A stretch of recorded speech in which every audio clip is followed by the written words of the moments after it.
What I'm in Europe to do is to be part of a film-making effort, and I want to describe the project to you a little bit, simply because it's what's on my mind, naturally.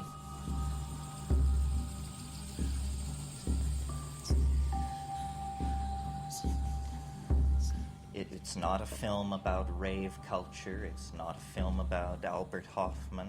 It's not a film about body piercing or any of these things that great films need to be done about and have been done about. It's about one of your local heroes who is a great hero of mine. And I'm talking about Frederick V, Elector Palatine, Prince of Heidelberg, King of Bohemia, who was not content to sit back and let things happen, but was willing to launch a grand alchemical dream of a reformation of human society.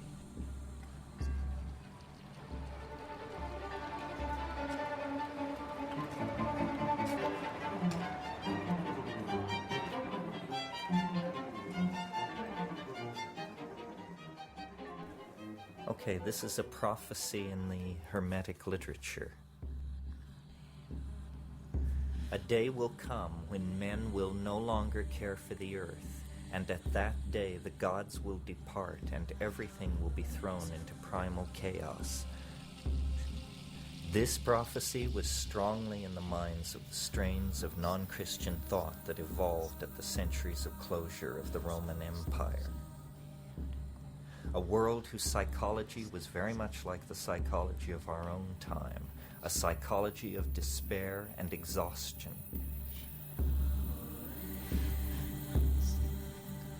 LSD was not sufficient, even coupled with rock and roll. It only brought oppression. It was like a failed alchemy.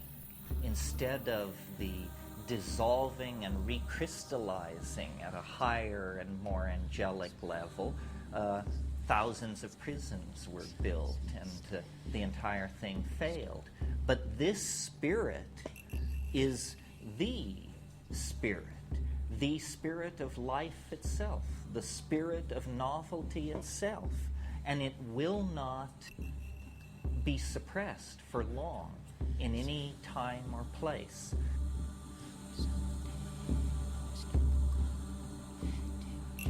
So now again, it comes. It's a spirit of dissent that says we will not serve the values of materialism, the values of the ego, and the values that separate and break down the community.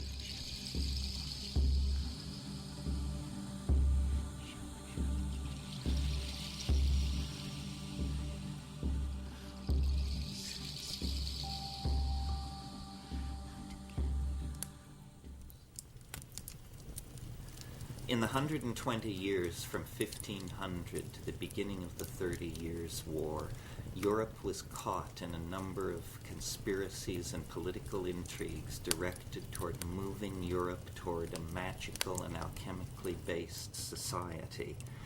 The Protestant princes of the Northern League of Germany, especially Frederick the Elector Palatine, came to culminate this movement, but its roots lie further back in the 1580s of the 16th century.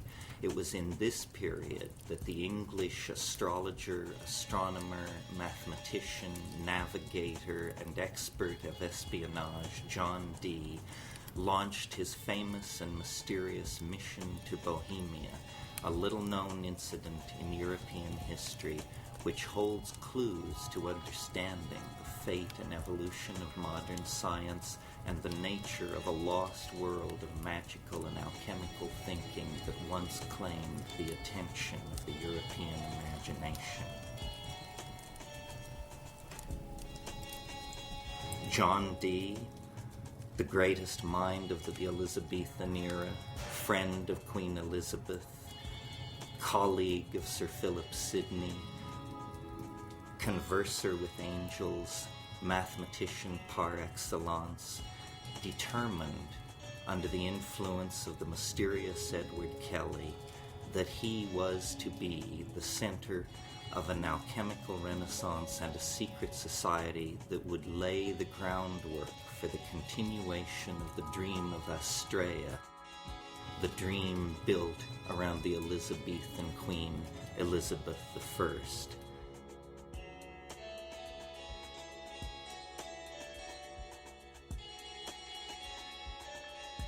He associated himself intensely with the Arthurian mythical and mystical side of the Elizabethan idea of British Empire.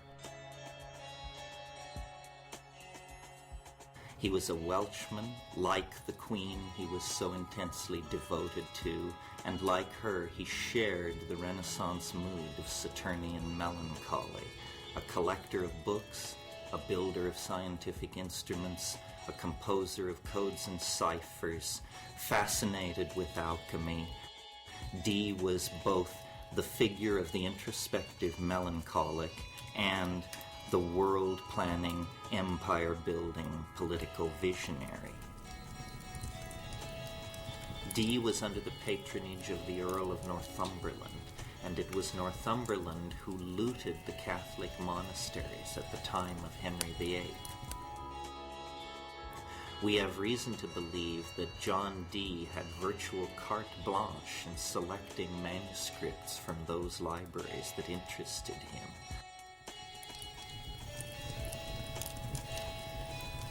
Not only was Dee a scholar of the classics and the magical past, but he was an intimate friend with some of the great movers and shakers of his own time, particularly Sir Philip Sidney and the entire coterie of poets and artists who had gathered themselves around Elizabeth, Astrea, to celebrate her reign and to make of her the paradigmatic sovereign of Europe that Dee believed led the way toward the establishing of a universal alchemical monarchy.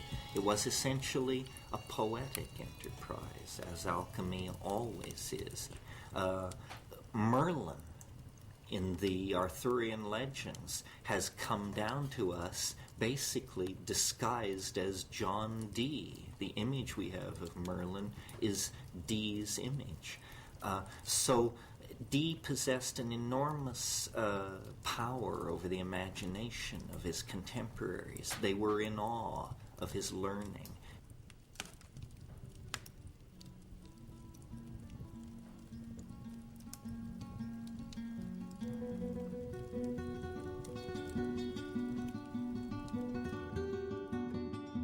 Or let my lamp at midnight hour be seen in some high lonely tower, where I may oft outwatch the bear with thrice great Hermes, or unsphere the spirit of Plato to unfold what worlds or what vast regions hold.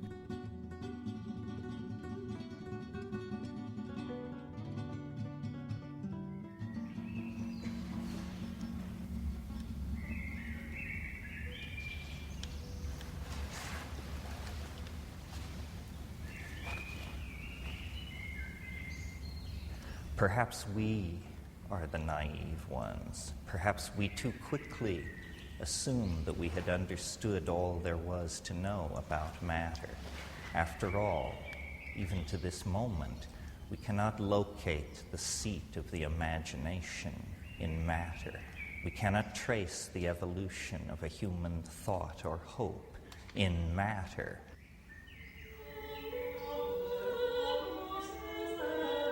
It's almost as though the alchemists, through their humility, had a deeper insight into the workings of the world than we have achieved today.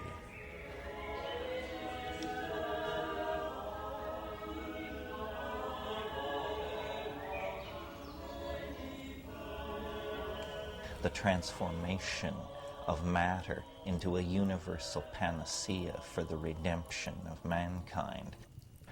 This was Dee's great passion. This was the overarching theme of his life, a deep, deep commitment to the reformation of society, and a deep, deep exhaustion and rejection of the values of Christendom that he saw betrayed all about him.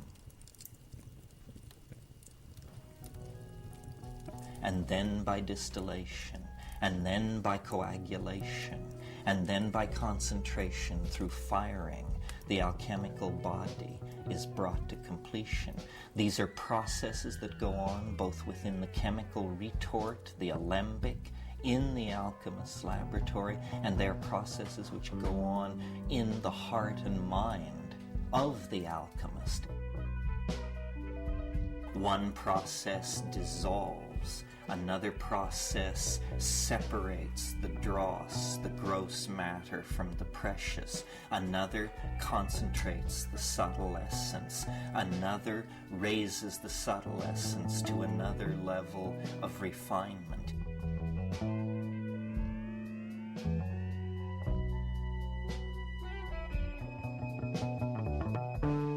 And over time, the great friend of the alchemist, this process of rarefaction and growth, both metallic and psychological, both internal and external, both personal and impersonal, proceeds and feeds upon itself, and eventually, not through any logic discernible to the scientific mind, there is a kind of miracle, the production of the stone, the union of spirit and matter, the fusion of these two contradictory aspects of the universe into a new and third thing, the quintessence, the rubedo, the lapis philosophorum, the aqua vitae, the nostre lapis philosophorum de vici.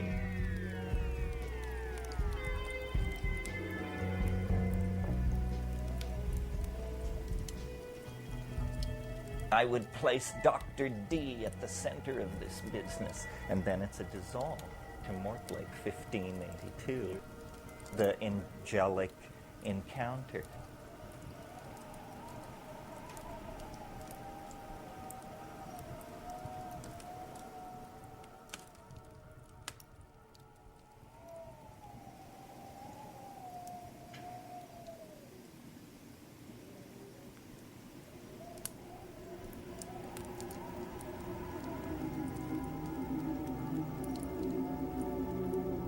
All you that fain philosophers would be, and night and day in Gelber's kitchen broil, wasting the chips of ancient Hermes' tree, weaning to turn them to a precious oil, the more you work, the more you lose and spoil. To you I say, how learned soe'er you be, go burn your books and come and learn of me. He was unusually susceptible to the claims of Edward Kelly, who came to Dee with two bona fides, a mysterious book written in hieroglyphics and a red powder which he claimed to be a partially completed approach to the alchemical elixir. With these two bits of evidence in hand, Dee fell fully under the spell of Kelly and his scrying ability. And communing with spirits and entities discerned within, he was at last obtaining entrance into the angelic realms he had so long sought.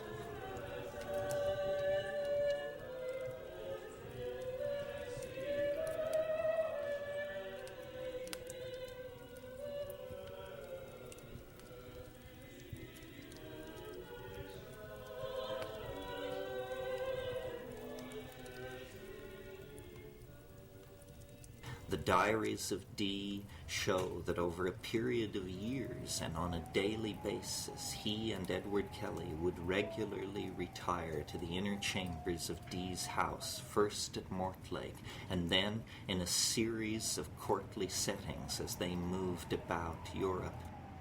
And in these seances, in these settings, a vast cast of angels and voices passed in parade, always egging our protagonists deeper into the Rosicrucian Enlightenment and the political dispensation that they sought.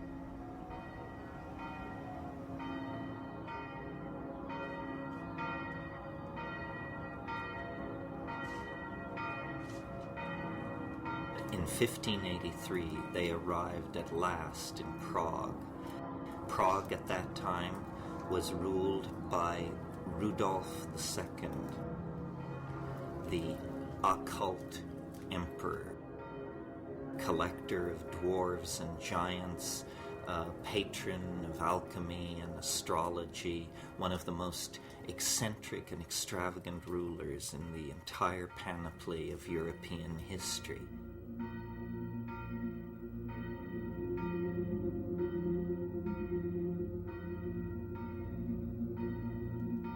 And it was to Rudolf, and it was to the people around Rudolf, and the emperor's private secretary, Count Palatine Michael Meyer, it was to these established and renowned alchemists that Dee brought his plan and drew them forward toward the idea of an alchemical reformation.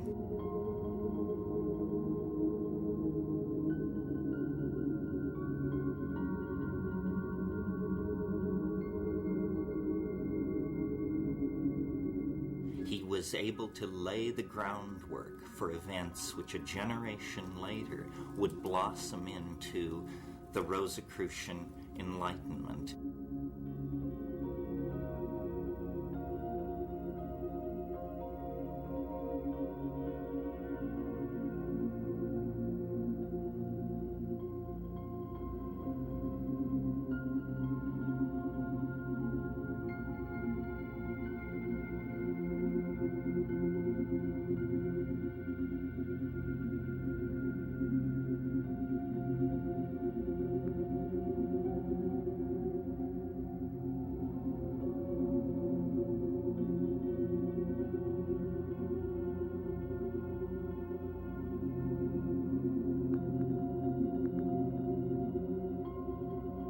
The whole of the cosmos is reflected in the mystery of man and woman, the mystery of the human mind-body interface.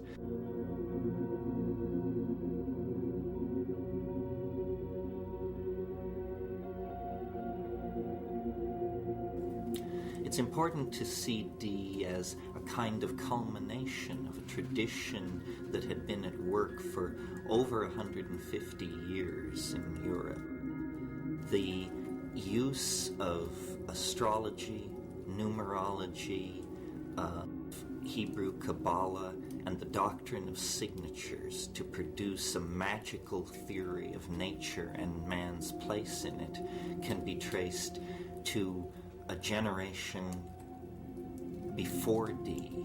People like Henry Cornelius Agrippa von Nettelsheim, who became the prototype for Faust, the Bishop Trithemius, the great developer of codes and ciphers, one of Dee's great passions, the Florentine magician Marcello Ficino, who was the great rediscoverer and promoter of the Hermetic knowledge, and upon which he drew very heavily. But he took their work and added the dimension of the idea of an angelic intercession into politics of the time, essentially in support of the values of the young Queen Elizabeth and her Astrea reign.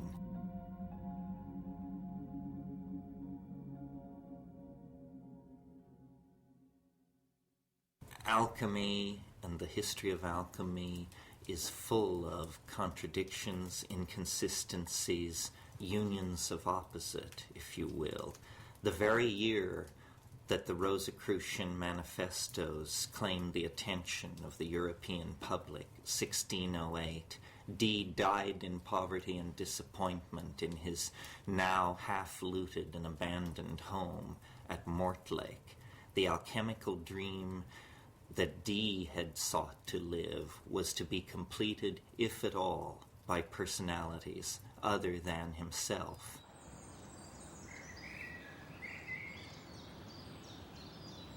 Our revels now ended. These are actors, as I foretold you, were all spirits that melted into air, into thin air.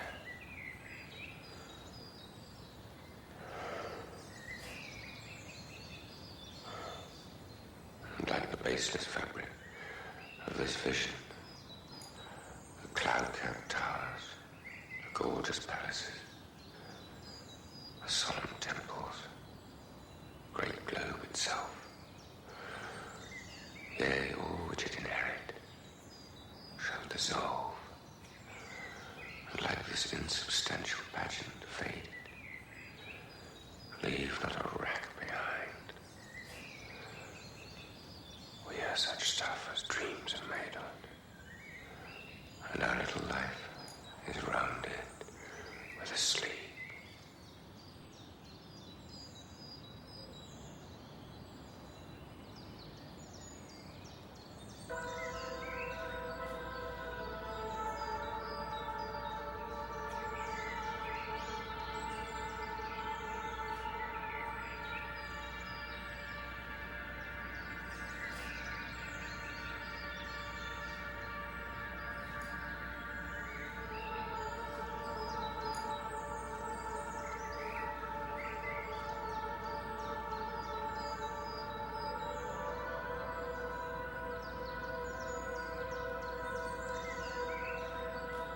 Frederick the Elector, the fifth Palatine Prince of Heidelberg, 16 years old, was betrothed by an arranged marriage to Elizabeth Stuart of England, the daughter of James I, the great-granddaughter of Henry VIII of England.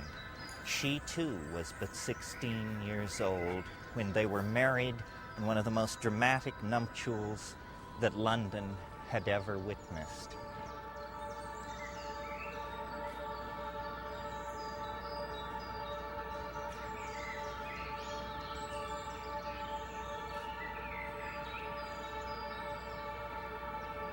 Frederick had come to England to claim his queen, accompanied by courtiers, alchemists, and his advisor Christian von Anhalt, an alchemical dreamer who saw in the marriage of the young couple the opportunity for the establishment of a Protestant alchemical kingdom in Central Europe.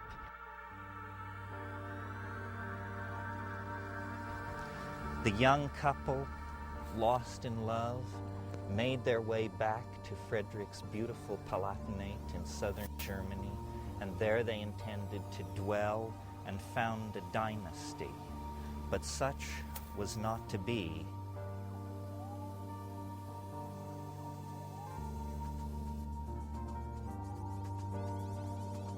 And they were the center of a movement of alchemical reformation and revolution, of spiritual freedom, and to my mind, a very sort of psychedelic world.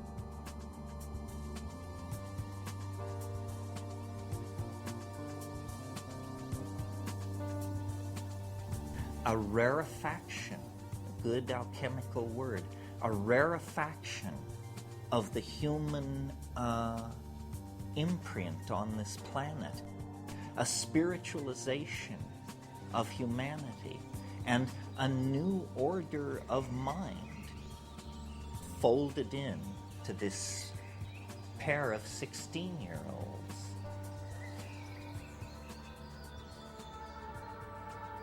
So, to take an incident like the career of Frederick the Elector, Palatine of Heidelberg, and his bride, and make of it a kind of exemplar, a parable, a myth, if you will, the myth of the alchemical marriage, a myth that takes innocence and naivete and belief in the power of ideas to make a new world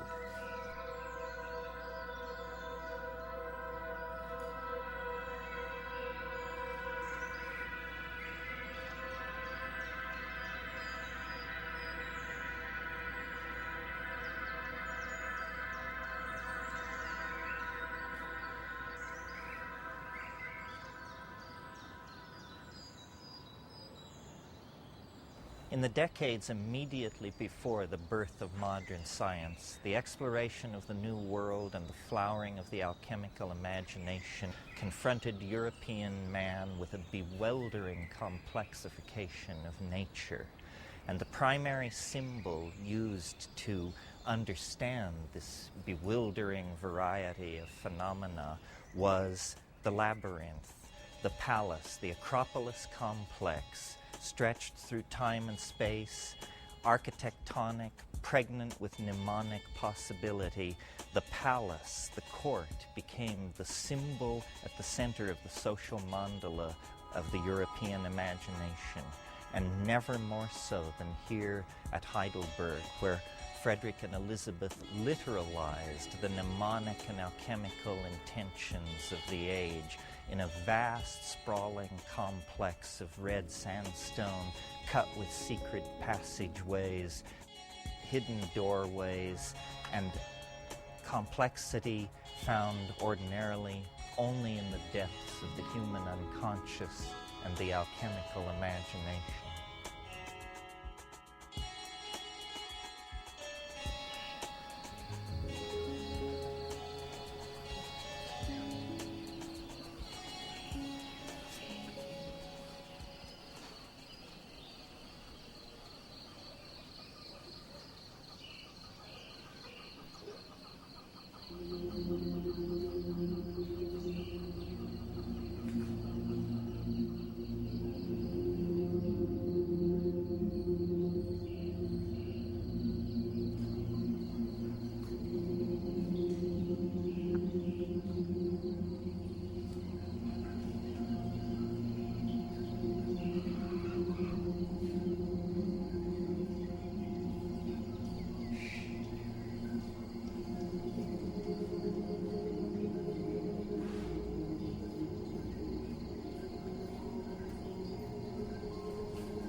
This is ground zero for the Rosicrucian Enlightenment.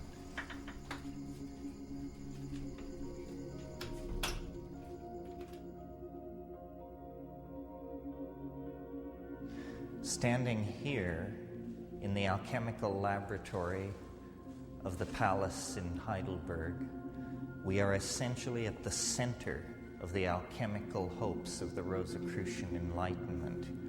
It was here in the years before the adventure in Bohemia that Frederick's alchemists, astrologers, and soothsayers toiled directly under the king's observation and control. Here came Michael Meyer, Heinrich Kundrath, the great names of alchemy. It's entirely possible that John Dee was in this room. It's entirely possible that Edward Kelly stood where I am standing now.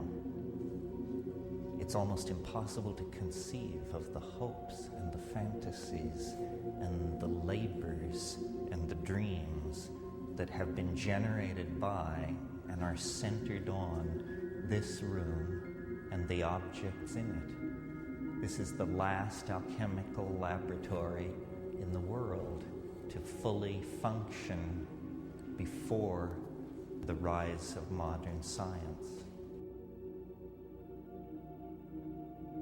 And these tools in many ways reflect the internal cosmology of the men and women who used them. This, for example, a typical alchemical distillery, is called the Pelican. Another example of the colorful nature of alchemical vocabulary. It's called the Pelican because it is associated with the myth of a bird which plucks blood from its own breast. The prima materia, feces, black coal, charcoal, salt niter, heated in here, brought to a high temperature, a fevered caloric state, rises into the higher imperium of the vessel, and there, rarefied, it condenses, liquefies, and flows down into the cooler domain of the child of the pelican. Here the essence is collected, the quintessence, and always the hope was that the next experiment, the next combination of materials would yield the elixir vitae, the lapis philosophorum, the completion that the alchemist sought. And so all this fantastic apparatus that we see around us is really not so much in the service of channeling liquids, gases, but in the service of channeling spirit out of matter and into the higher realms, where it then can be refluxed, recondensed, and the lapis philosophorum, the stone of the philosophers, the central mystery, brought to completion.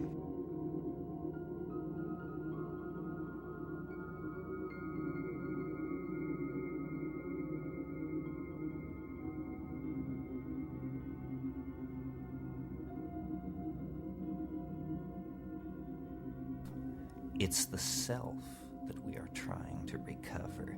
This is lumina de lumina, the light trapped in matter, the lux natura. This is universal medicine, curing all ills. It is the answer. It is what everyone is looking for and no one can find.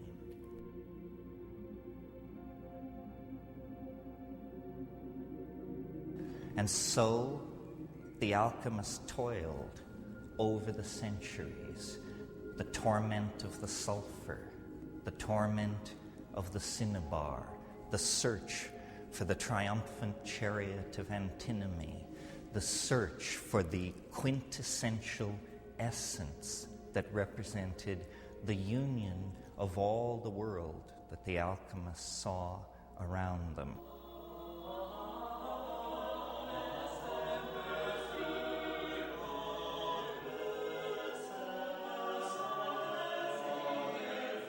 We have come to understand that the work of alchemy was not about the transmutation of crude metals into gold, but was in fact a kind of dance of the imagination in which the psychological complexes within the alchemist were mingled in an amalgam with chemical processes, creating a kind of mythology of matter, a landscape in which the green lion, the red dragon, the hermaphroditic queen, the four-headed dog were figures moving to and fro in the fevered speculations of the so-called philosophers.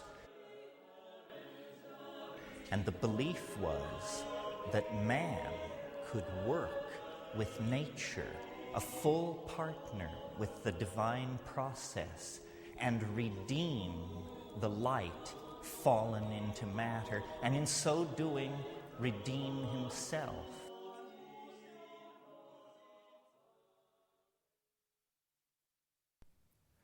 The alchemical philosophers were living in a waking dream, and many of their recipes were designed to wipe out the boundaries between waking and sleeping.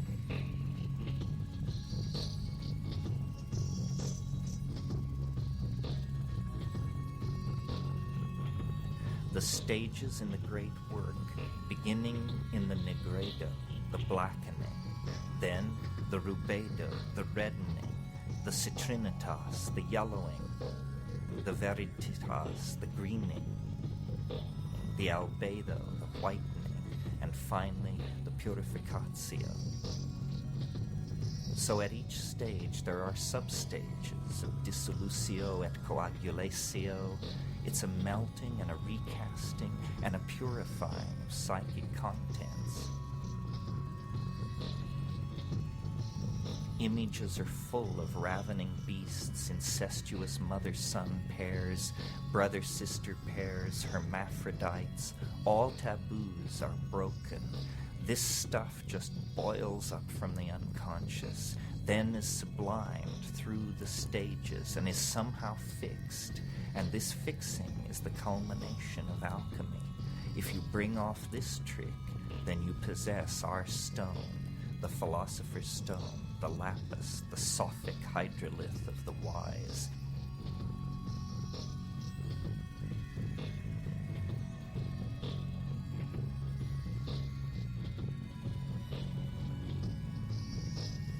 In the swirling of the alembic, in the chemical processes going on in the retorts, you begin to be able to project your unconscious material.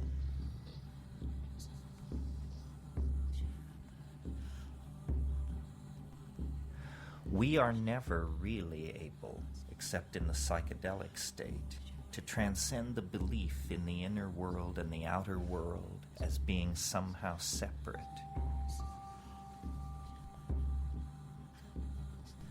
Within the context of the alchemical vocabulary, the psychedelic experience as brought to us through plants, long in the possession of Aboriginal people, appears to be the identical phenomenon.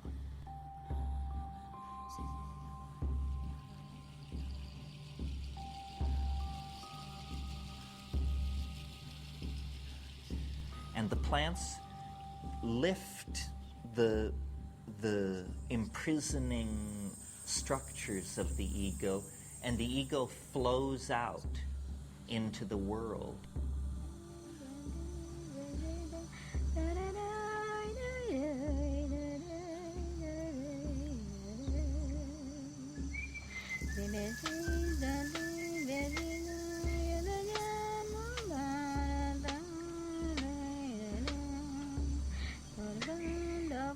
Shamanism is essentially a living tradition of alchemy that is not seeking the stone, but has found the stone.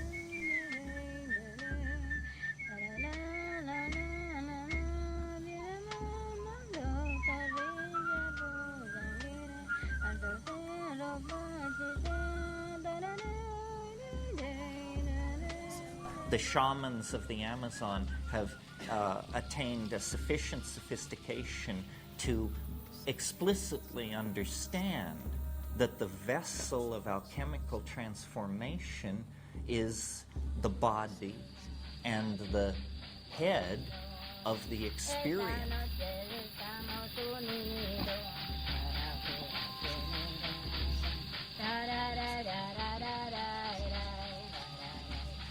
This is the alchemical vessel. This is where you will encounter the three-headed dog and the queen dissolving in her bath and the incestuous couple that combine Sol and Luna to produce the white essence of the panacea of the universal medicine. These are psycho-mental processes.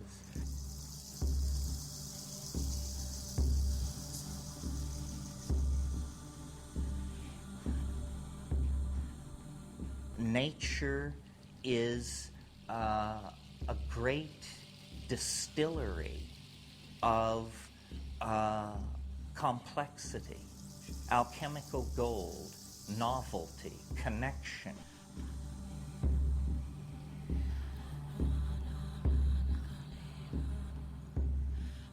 We have re-understood what was forgotten during the reductionist centuries of modern science. We've re-understood that the world is one thing, and it's a living thing. It's a thing with an intent and a spirit.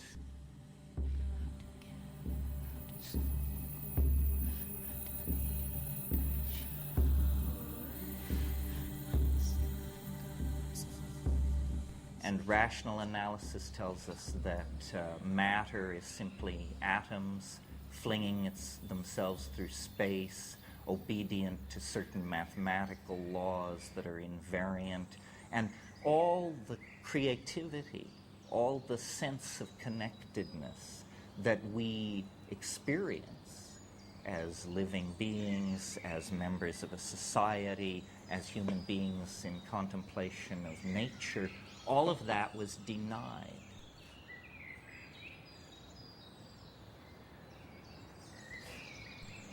And it reaches its ultimate culmination in a statement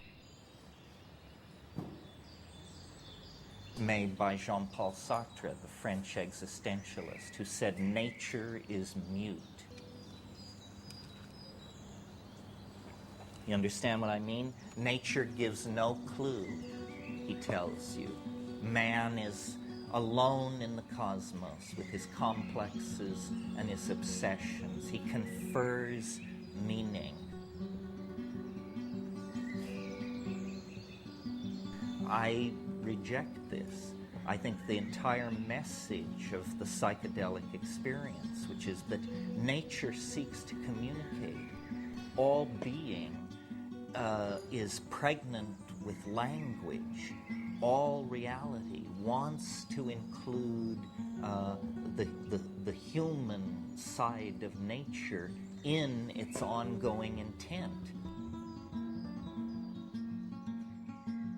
One of the most famous of all alchemical axioms is "as above, so below," meaning always that in every small part of reality there is a tiny reflection of the great overstructure of reality. And in the largest structures are hidden the secrets of the smallest, and vice versa.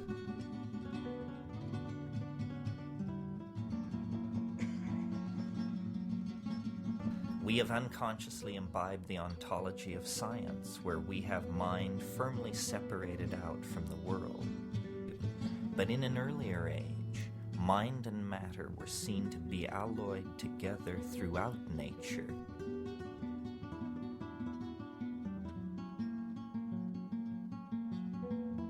And I think it's very interesting that at this very high-tech moment in our adventure, the plants return and almost stand before us as a beacon and a promise.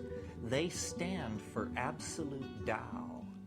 They stand for the correct way for life to relate to its environment. If you look around you, the entire global civilization is undergoing some kind of meltdown. The planet itself is now to be seen as a kind of alchemical retort. The prima materia to be transformed are the nuclear stockpiles, the toxic waste dumps, the industrial wastelands. The I Ching says, never confront evil directly and never name it directly, because it finds weapons to defend itself. We are not an army, so our strategy must be stealth. It's an alchemical strategy. And what do I mean by stealth? I mean the house of constipated reason must be infiltrated by art, by dreamers, by vision.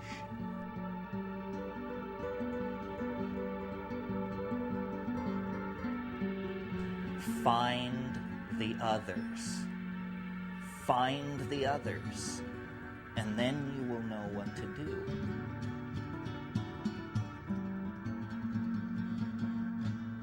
All truth which springs from the individual is subversive.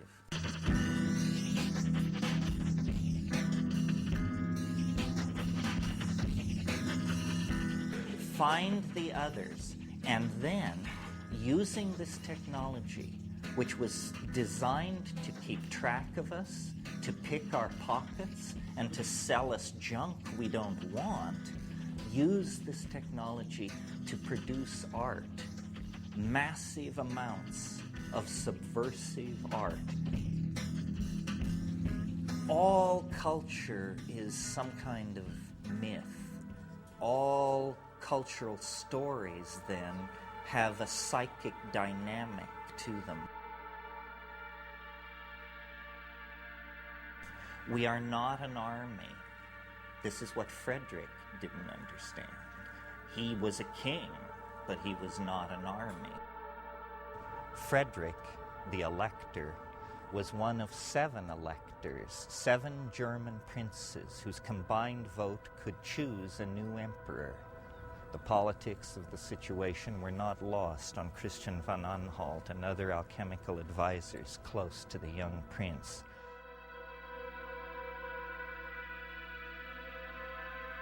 Frederick began to plan beyond the fairy tale world of his Heidelberg Palatinate and dream of himself, the alchemical emperor, returned to the throne of the Kingdom of Bohemia in Prague. And in the winter of 1618, I believe, moved with his bride and his court, all these alchemists, magicians, casters of horoscopes, herbalists, visionaries, moved the entire court from Heidelberg to Prague to create an alchemical reformation that had been hatched in the mind of the English alchemist and mathematician John Dee.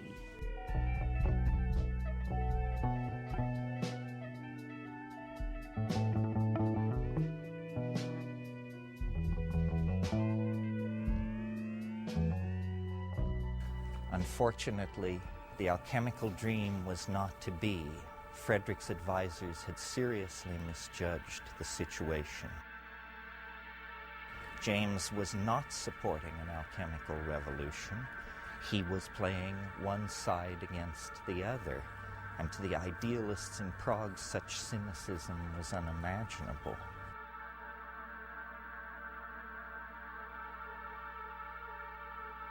The Habsburgs back in Madrid quickly got wind of what was going on and laid siege to Prague.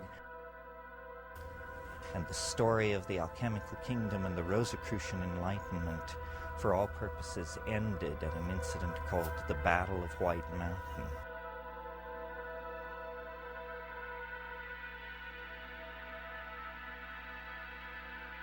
And Elizabeth fled to the Netherlands with her children. Frederick was defeated at the Battle of the White Mountain.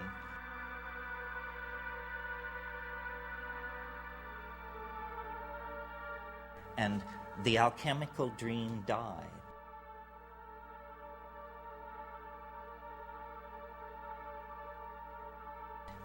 And this was really, in some sense, the beginning of the 30 Years' War. And as you know, going into the 30 Years' War, Europe was a place of popes and kings. At the end of the 30 Years' War, it was a place ruled by parliaments and peoples, and the entire medieval world was swept away.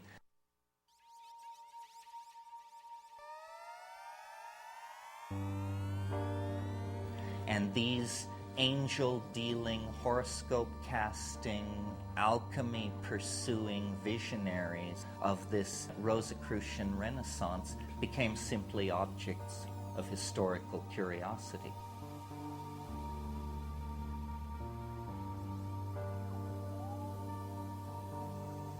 But there was an unbroken thread that, however thinly drawn, persists right up to the present moment.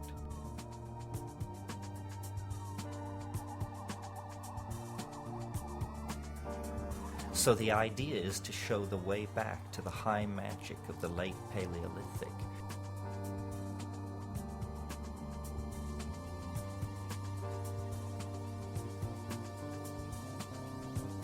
I think that what we want to do is make our way back to the alchemical garden. That's where our roots are. That's where meaning is. Meaning lies in the confrontation of contradiction, the Coincidencia Oppositorum, a rediscovery of the real ambiguity of being, a deeper possibility, a rebirth of the human spirit.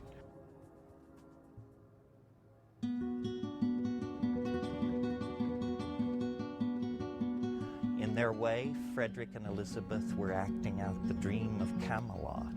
In their way, they were acting out the alchemical dream of the rebirth of the king and queen. In their way, they were laying the groundwork for a new dispensation of human thought, freed from the medieval assumptions of guilt and the need for redemption, a point of view that made human beings co-creators in a magical universe with a loving deity. All that passed away with the fall of the Winter King and Queen.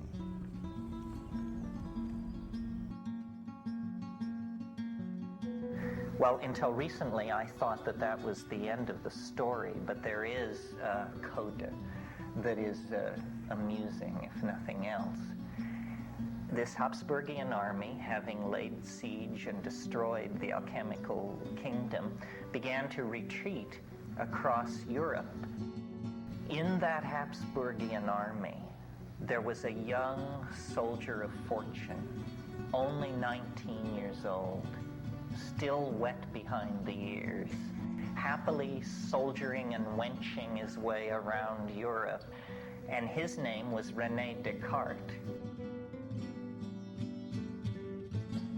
On the night of September 16th, Descartes had a dream, and in this dream, an angel appeared to him, and the angel said to Descartes, "The conquest of nature is to be achieved through measure and number."